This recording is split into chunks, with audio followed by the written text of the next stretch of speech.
What is going on, everybody? God Shadow here with Grixis control and Mon. So there's a couple of things that I want to talk about before we jump into our next league.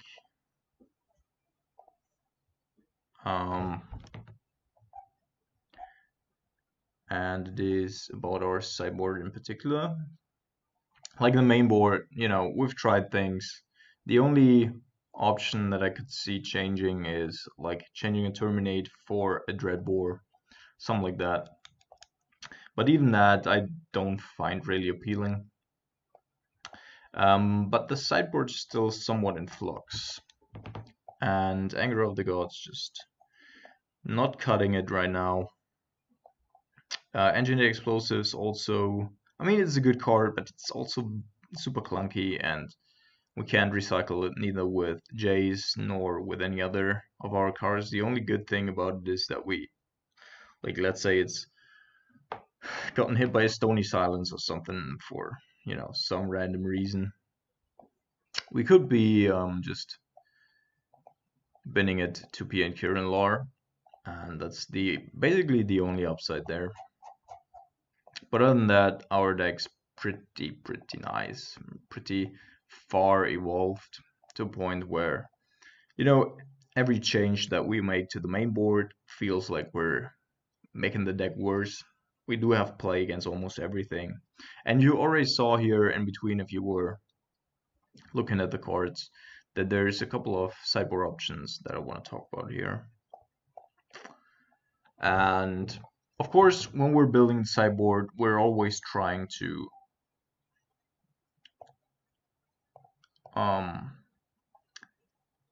keep in mind our main board synergies, right? So Fulminator Mage and the Zedicaster are especially good in the deck because of Kolaghan's command. So is Grim Lavamancer. It's just an amazing option to have, and a recursive option as well. And the only thing that we could be changing here is because our graveyard hate is still like with almost any given Grixis shell. Some people are packing 3 or even 4 surgical extractions in the sideboard, which is, horrendous. You never find matchups. Like even if you're playing against Dredge, like the 3rd and the 4th copy of surgical extraction won't. Like there's such a diminishing margin of returns that you most of the time don't want to have 3 or 4 of that. Then Nihil Spellbomb is something that will, put your card down for the most of the game, and sometimes they also force you into situations where you actually have to sacrifice your Nihil Spellbomb, and the opponent can usually play around it easily. So I was thinking about Fairy Macabre here. Fairy Macabre is a card that Dredge plays. Whoops. And we don't have to invest anything. We're a card down, but it synergizes very well with Kolaghan's command and with Liliana the Last Hope. And it is something that we can do. Like it's a very good card actually to have against Hull One. Of course, also Living Ends. Like all these matchups where we sometimes just struggle, and therefore I think I'm gonna put in 2 into our sideboard. Just having to discard Fairy Macabre is very like there's basically 0 cost to this card, because in those matchup card advantage sometimes also just doesn't matter, and Living End of course brings it back. That's why they are playing it. And against Hollow One, it's also relevant that we don't pay 2 life, because sometimes you just can't pay 2 life, but you want to get rid of, say, a Flamewake Phoenix or something of that matter. And then, say you draw it later in the game, then you still have the options of just playing it, block a Flamewake Phoenix, rebuy it with Kolaghan's command, or, and then just exile the Flamewake Phoenix from your graveyard or from their graveyard. So something like that. The question is of whether or not we do need Is It Steadycaster. And generally speaking, I'd say Is It Steadycaster is still a super potent card, and I want to place Is It Steadycaster over the second Grim Lavamancer. But that's just, personal preference. And therefore, we're going to jump into a league here with 2 Fairy Macabres. And we do have 2 sideboard slots open. So, what's going on here? So, generally speaking, like the second Grim Lavamancer and the second Is It Steadycaster aren't that relevant, and we do have 2 sideboard slots for additional graveyard hate.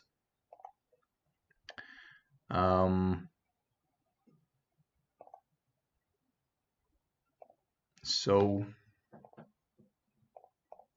yeah, just trying out Fairy Macabre here.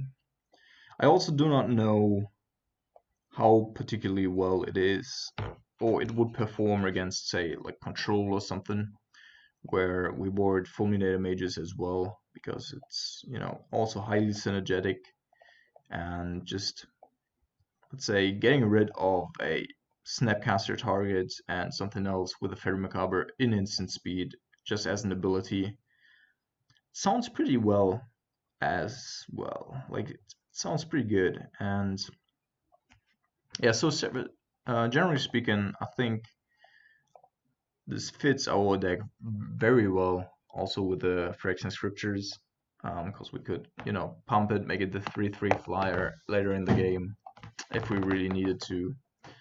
And therefore, like, Phyrexian Scriptures sometimes cuts out other graveyard hate, or, graveyard hate generally speaking isn't complementary to each other, and like Needle Spellbomb makes surgical extraction worse, and so on and so on. So yeah, oops, always clicking the wrong the wrong frame here. So let's see how it performs. Got it.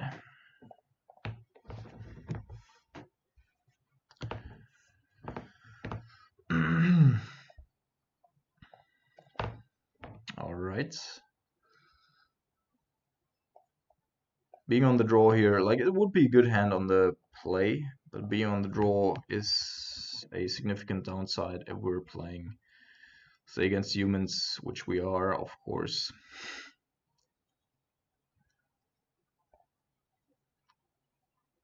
And they do have a fast start. Yeah, this is already looking really bad. And they also started with a cavern, so our counter magic is all bad. Shit.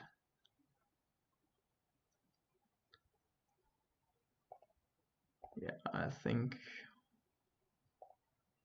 we're going bottom here. Just need to find removal spells.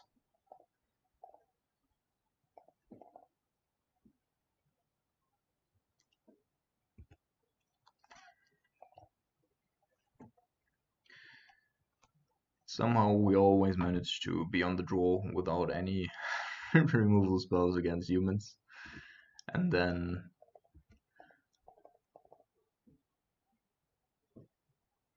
yeah, great. Oh my god. So it's already attacking for 5 here.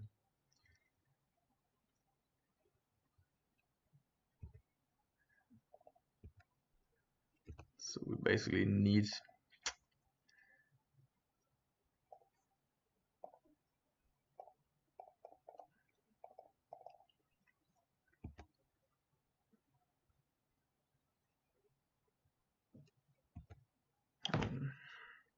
just insane. Maybe our cryptic commands can buy us like a couple of turns, but I'm not certain that we'll survive until then. And if he does have a reflector mage here, then it's over anyway.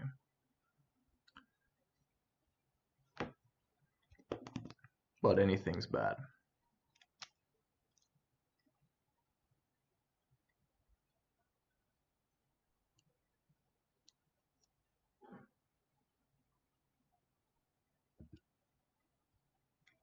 Yeah, Melee Mage certainly not gonna hit the right cards in our deck.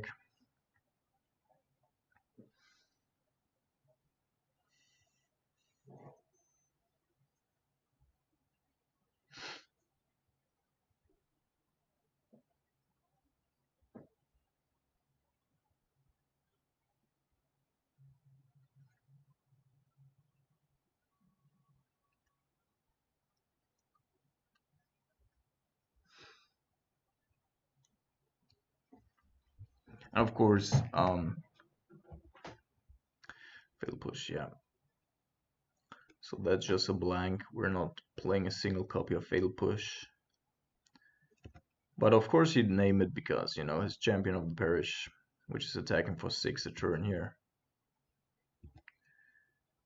can only be killed by either Fatal Push or a Terminate, or a Double Bolt, which is also somewhat unlikely.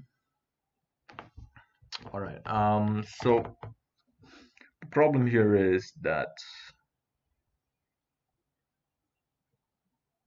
we need to look for another card. Could block with our Snapcaster, of course.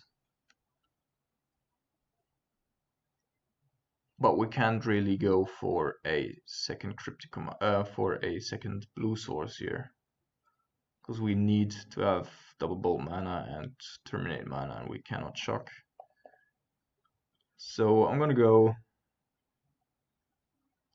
with the red source.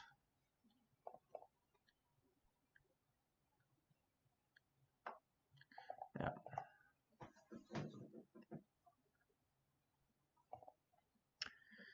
That wasn't it.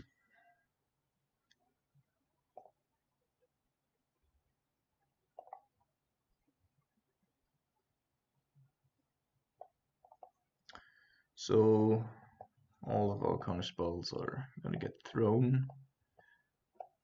Bind.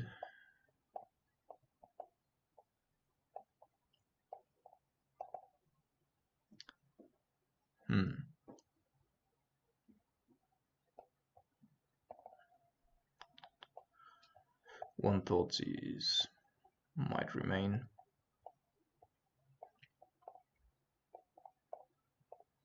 Fulminator Mage isn't really great in the matchup because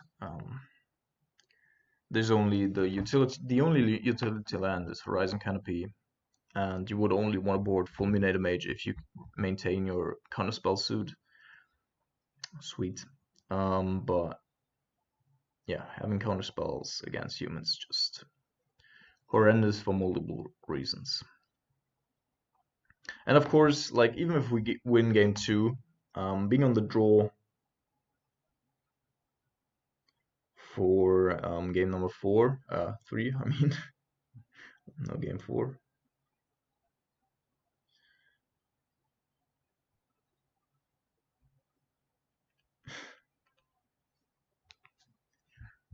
Is, yeah, it can always go wrong. Like you draw one land too many and you die. Yeah, this is already a hand that's not really good.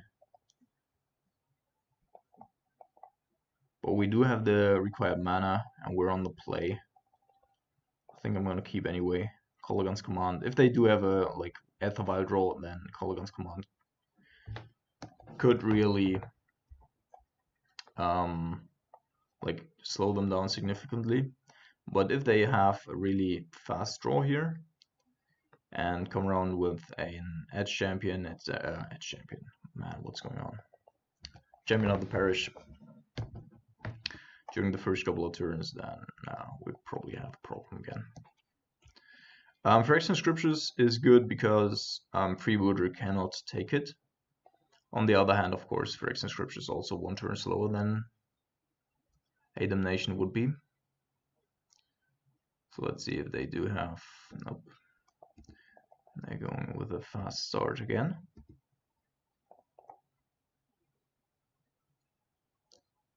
So we need black. Don't necessarily need blue, so I'm just gonna go for Blood Crypt.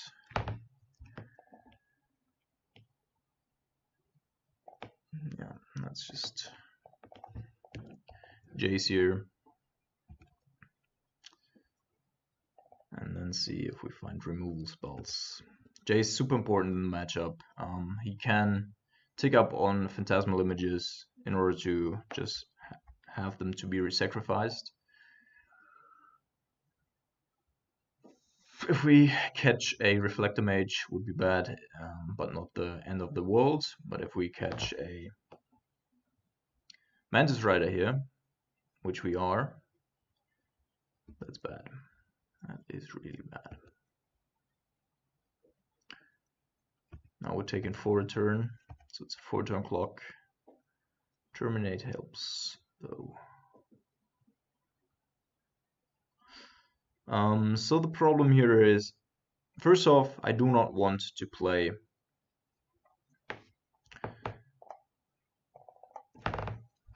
I don't want to wait with Phyrexian Scriptures. I'm just gonna terminate here because I don't want to take the 4 damage.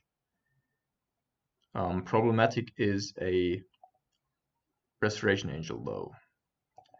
That's what we have to look out for. Therefore, I'm just gonna go ahead and kill the Mantis Rider here. So if they do have another Noble Hierarch or something, then we might take 2 damage anyway that we might have not taken. But I do think it's relevant to get rid of the cards in with a Restoration Angel in mind. Okay.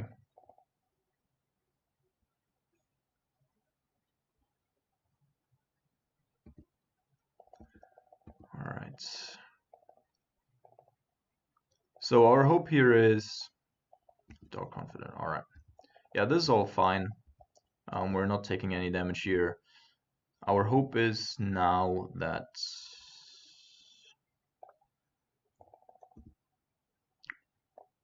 that is really good.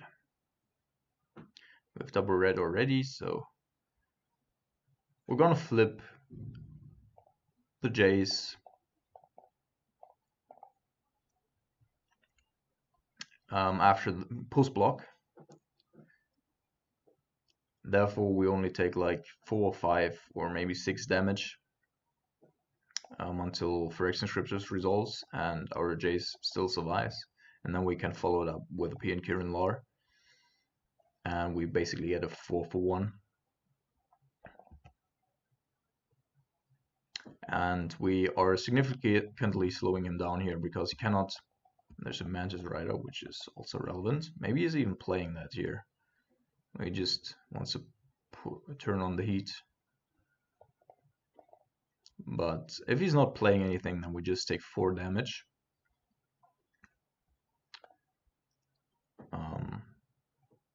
And constrains mana capabilities a little bit. Yeah, so that's why I like Phyrexian Scriptures. So he's not playing anything. And we're basically buying us a turn, with which, like,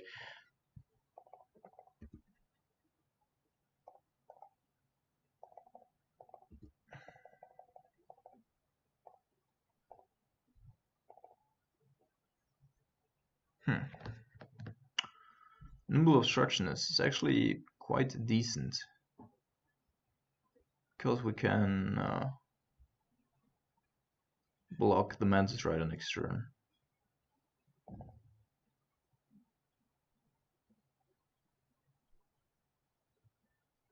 It's not intuitive.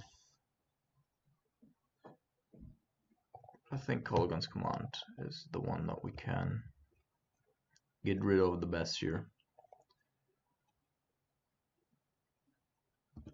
Alright.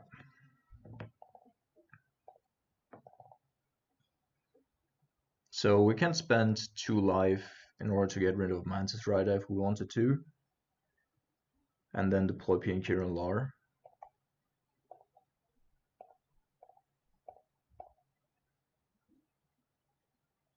Oh, casting Malcontent is also bad for us.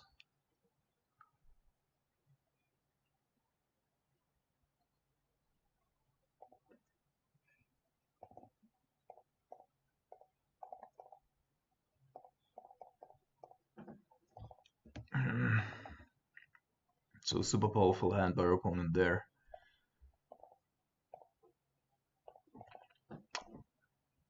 Yeah, so he plays the Cavern. He does know about our Cologne's command. He cannot play both. And if he plays the Malcontents now, which he doesn't. Alright.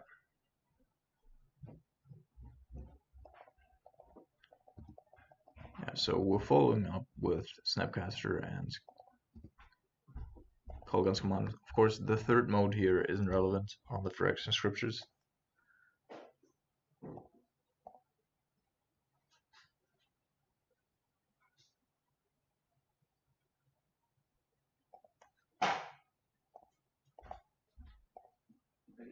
Jawohl. Aufnehmen, ja, warum? Ach, es geht. Läuft. Danke. That was the same guy that you already listened to yesterday in the background.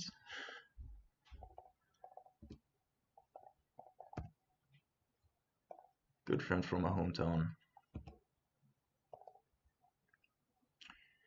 where I currently still reside. So let's see. Next turn we can, if he doesn't play Malcontents here, we can keep up mana and then just in response to the trigger of Malcontents can kill the spell. The creature, we could also just nimble it, so it won't be a problem.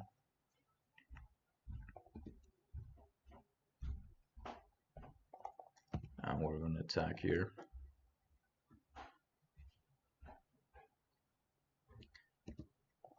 We do not have enough damage yet on board to kill him just with Pink Urine Lore, but next turn he's going to die.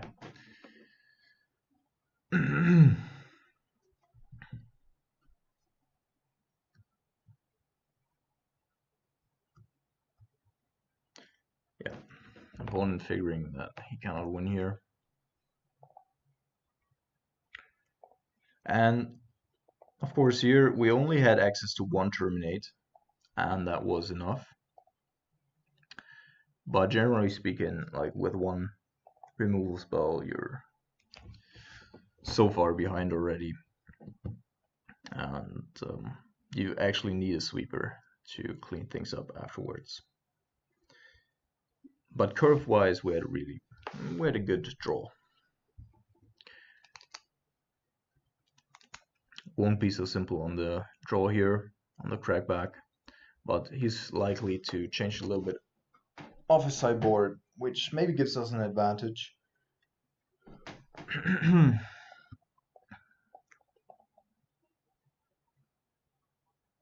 We only have to withstand the first wave. Also knowing about the Malcontents is really important.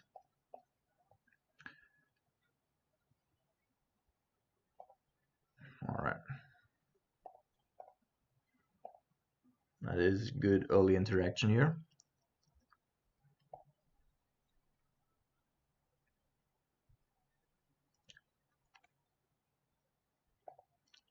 Our opponent's on mulligan and keeping his hand now. Alright, so we do have the mana, we do have cheap interaction. Let's see.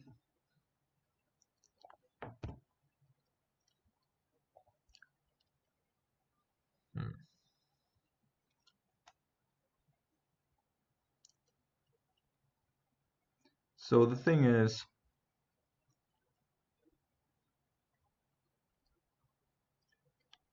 which one's more important? If we build the hierarchy here, he's on mulligan and he put a card to the bottom, so he could be constrained on mana. If he has an Ether Vial and he starts with an Ancient Ziggurat, then he cannot play it out without the Noble Hierarch. Of course, Hierarch isn't the best target in general, but we do have the Phyrexian Scriptures, so we just want to slow him down as much as we can. If we're being hit by, say,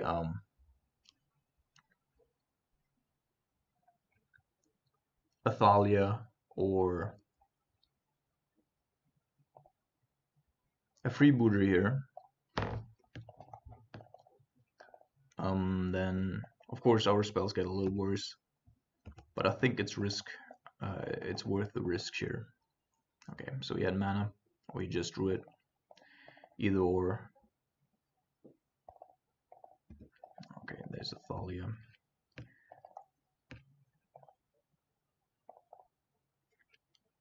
I'm gonna have a look at their hand now.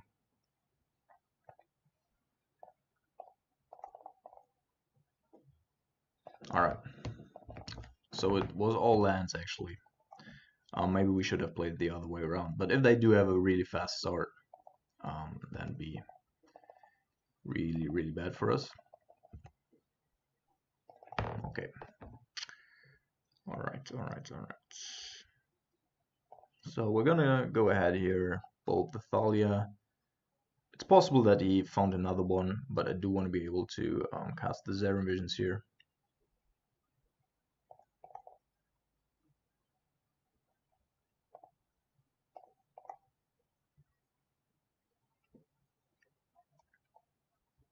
Another Phyrexian Scriptures. I'm probably leaving the Zeren Visions on top, because even if you play something here,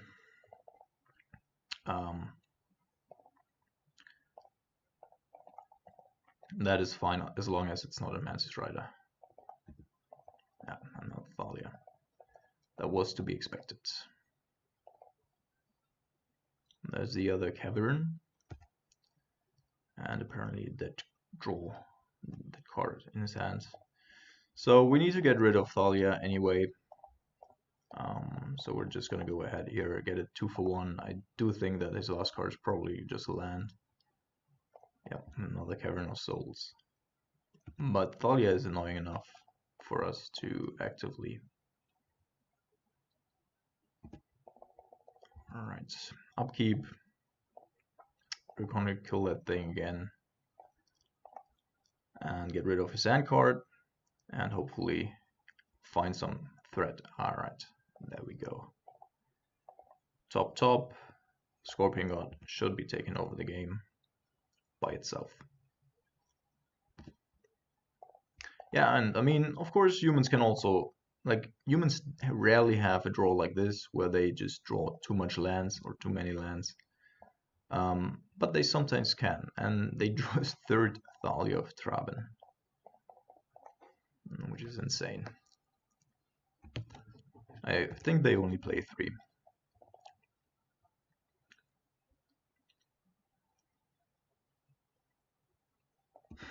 Alright. Sure. So let's see what we can do here.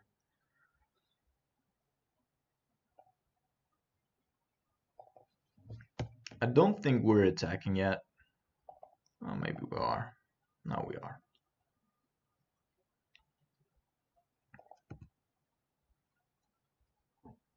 And we can basically raise whatever might come. And since the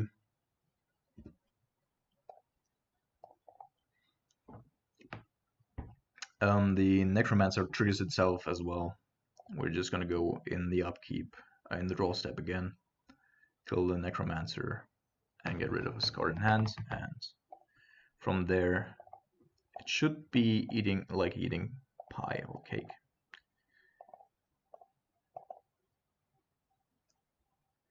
What? Champion of the Parish, sure.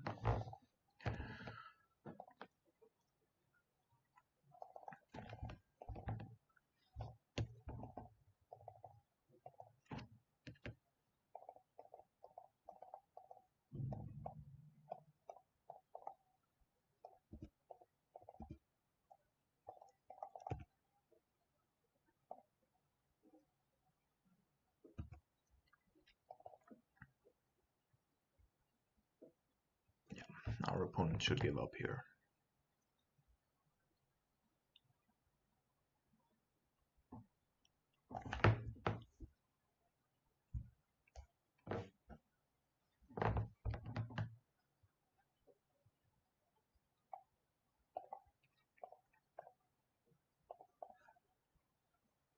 Maybe you'll write something. No, just giving up. Alright, So that was our first game. Yeah, you know, if your opponent doesn't have the most broken of draws, and you yourself don't just draw counter spells, then it's actually pretty doable against humans. Pretty doable. But of course, you know, the problem with the meta right now is that human incentivizes people to really pack a lot of one mana removal spells. That's why Jessica is, you know, pretty good. But Jessica still gets beaten up by humans from time to time, as seen with Jonathan Rossum in the finals of the last SCG event. We just, you know, sometimes you just draw two lands more than you should to Teferi, and then you just can't beat humans anymore. Just as we were stranded with counter magic in game one. So I do something that I usually don't. I'll stop the stream here and eat something really quick. Of course, you won't um, be affected by that because I'll just fuse the videos afterwards. So see you in just a second.